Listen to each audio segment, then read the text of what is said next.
Welcome everybody to the AgView Weekly Market Outlook. Today we have Andy Ruby with Matt Bennett. Matt, how are you? I'm doing good, Andy. How are you? Oh, we're doing good. It's starting to get cold here. It looks like we got some cold weather coming in this week, so starting to feel more like winter. Yeah, yeah, we've got a snowstorm coming. So this band right here through Central Illinois, they're talking 8 to 15 inches of snow, which isn't super common for us. I mean, when I was a kid, we'd get big snows, but my kids just beg for snow. I'm like, uh, whatever, guys, But they're wanting a big snow. I could settle for 3 or 4 and be happy with it, but if we get that much snow, it's going to be a bit of a pain. Yeah, yeah, no, for sure. Hey, as we kind of look at this marketing weekend, it's screwed up with New Year's in there, and it's kind of been a bit of a roller coaster, and I think that's at the top of Yeah. everybody's mind. Of we seem to be headed in the right direction there for the last 2 or 3 weeks. And what's the big question on Friday is, as you guys kind of evaluate the market, what were kind of some of the big indicators you guys were looking at?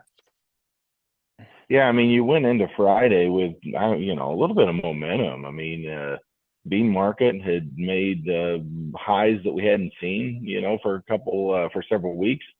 Corn market, highest level we'd seen since last June. I tell you what, it was a nice feel to the market. And then you come in with what was leading the market, first of all, let's say. Bean meal market was leading the market. It is because of Argentine dryness. In southern Brazil, Argentina typically, in the past, more years than not, has exported over half the world's soybean meal in the market. So anytime you see the Argentine dryness and some heat, it always spills into that soybean meal market, which spills over into the corn, to the bean market, sometimes the corn market. And so that was kind of leading the market higher. Of course, you come in with a forecast with a little more rain over the next couple of weeks, heat back off somewhat, and it basically spooked the market. So, essentially what you're looking at is a pretty rough Friday. You go down 20 cents. And I know, like you and I were talking before we started, it just kind of took the wind out of the sails. I think a lot of people went home on Friday pretty frustrated. But, whenever we look at what's going to occur on Sunday night into Monday, you just never know. Yeah, and you and I were talking a little bit ahead of time as you look at the last 6 years and when we set March contract highs in that bean market and when lows were set, and those highs being set between the 28th of December and the 12th of January is like, is that the feeling we're getting now? Is like, has that ship sailed? Did we see our high, and where are we headed from here? Yeah. Yeah. Interestingly, last year, the corn market made the high in the first 10 minutes of the calendar year. you know, it was all downhill from there. And I mean, we can kind of laugh about it. It's not funny, but it is kind of, it's unique, to see something like that occur. And it's a stark reminder that whenever you get rallies, the worst thing you can do, in my opinion, is to say, well, how much more is there to have? And so one thing I've tried to remind producers of here over the last few weeks, as well as I do, you get into that October, November, early November timeframe, things look bleak. I know University of Illinois Farm Doc team put an article out that the average grower in Central Illinois, which is where I'm at, if they were paying average cash rent, that the loss was going to be around $130 an acre, just for the typical producer. And so I sit here and look at this, and again, cash prices, whenever you factor in basis and futures, cash prices for a lot of folks have rallied anywhere from 40 to 70 cents. And so, what was your yield? I'll ask people, what was your yield? Well, I had 240, 250 bushel corn. Take 250 bushel corn times a 50-cent rally, and there's your 125 bucks an acre right there. And so, when you're asking me the question, and I'm not saying you personally, but the average grower asking me the question, well, how much more is there? I'm saying, well, what do you have today? Like what does your profit margin look like today? I mean, can you get your head above water? Do you feel significantly better about that conversation with the banker coming up here soon? Because we all know it's coming. And I think we got to be very cautious as to thumb our nose up at what I would say is a heck of a rally that really none of us really expected to occur. Yeah, yeah, it definitely was a nice Christmas gift for most of us producers, and whether you capitalized it on it or not that may have been that was the opportunity that a lot of Right. us needed. So, kind of as we look at the week ahead and wrapping up old crop and we can kind of switch this conversation to new crop is, what are things that you guys are keeping an eye on and producers need to be watching? Yeah, I mean, there's a few things to think about. First of all, whenever it comes to old crop, again, basis is held together pretty darn good. I think the farther west you get in your neck of the woods and west, it's even better. I mean, it's crazy, but we're still kind of holding on to some cash tightness, if you will, from a couple years ago's drought out west. I mean, it's just never really normalized compared to what you would typically see in my part of the world. Of course, we've got the river on both sides of us. You've got Decatur, which gobbles up tons of bushels, but yet our basis all year has trailed yours a fair amount. And so, but the thing is that it's improved.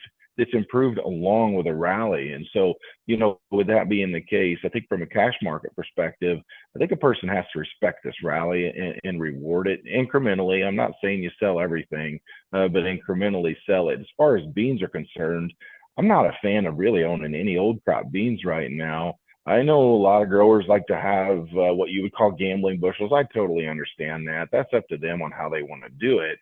But at the same time, you got to ask yourself what your risk, and if you do get yourself in a situation where with the downside, what could it be here?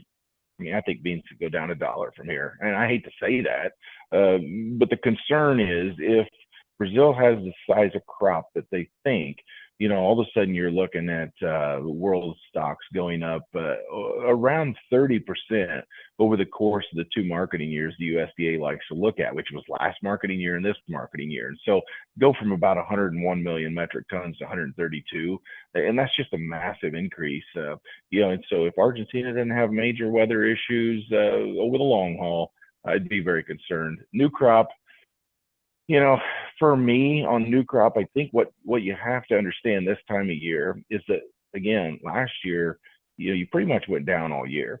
And so the question is, well, what if I lock too much in here, and the market takes off and rallies? And so we like to have some flexibility in our plan.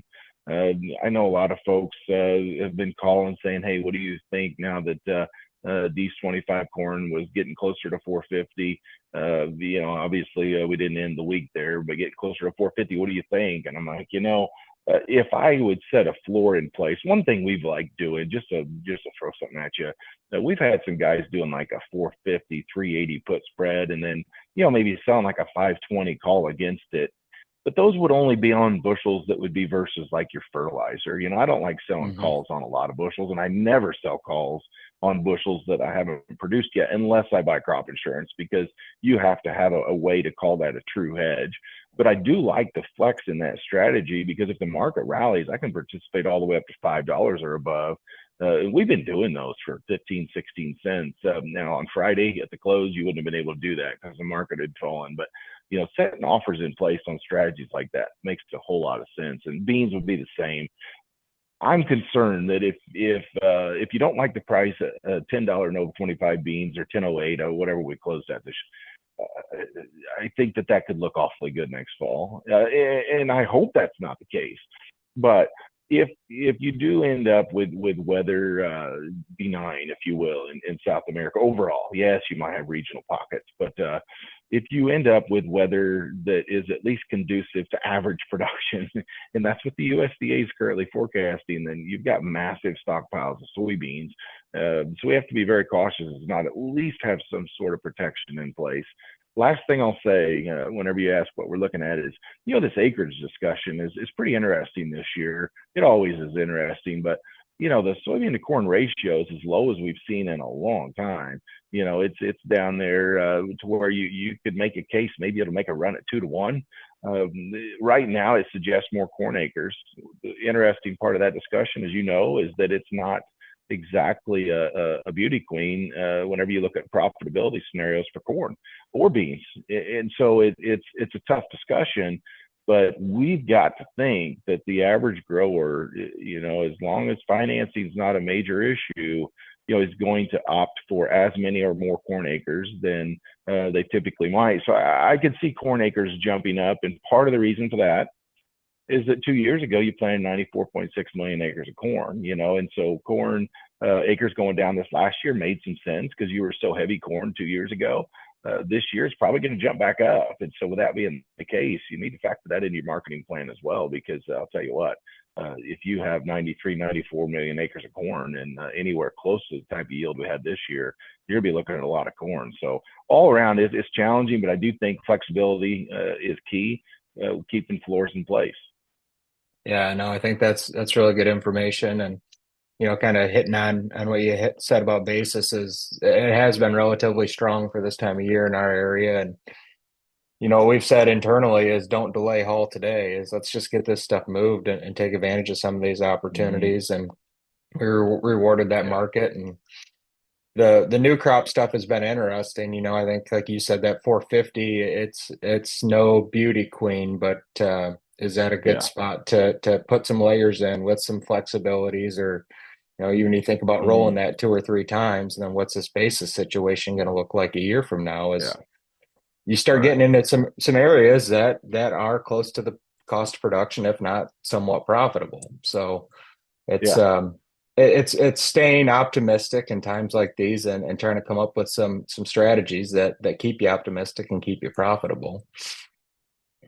Absolutely. I think the main thing we've got to do is understand, that cheap corn did a phenomenal thing, and it's what it usually does. It does trying to cure cheap corn. I mean, we've had export activity has been phenomenal this year. We've had awfully good ethanol grinds. I'm a little concerned right now that ethanol margins don't look quite as good as what they did before. I think you could see some seasonal slowdown there, but overall demand's been fantastic, which is exactly what you would expect for the cheap price of corn.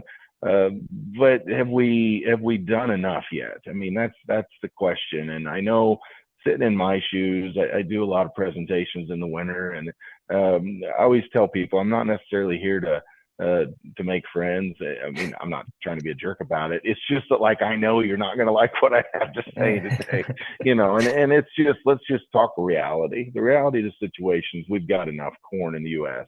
and we've got plenty of beans in the U.S. and world. Now, one thing I would say on corn is that the trend of higher stocks to use ratios in the U.S. looks like this year it's going to have kind of come back the other way on stocks use. And it's because we had so much corn, but even better usage. And so the world stocks use continues to actually go down somewhat each year. Now it's not burdensome. Like I mean, it's not tight. It's not super tight.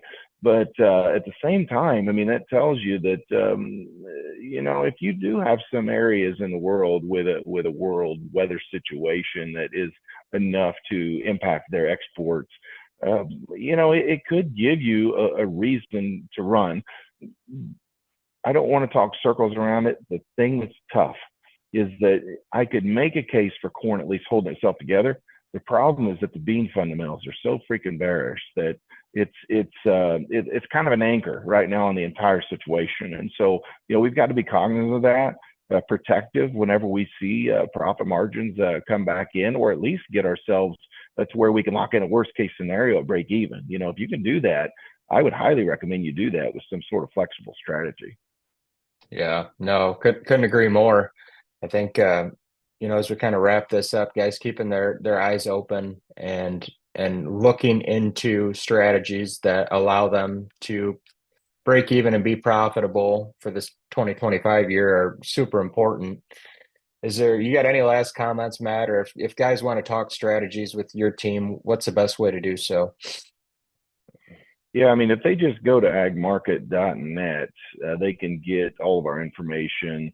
We do have a conference coming up February 2nd and 3rd. If they want to learn about that, we're going to have a pretty good lineup of folks, not just talking about corn and beans, but we've got someone there going to talk about the trend both now and long term in Brazil. We've got Dan Boss with Ag Resource.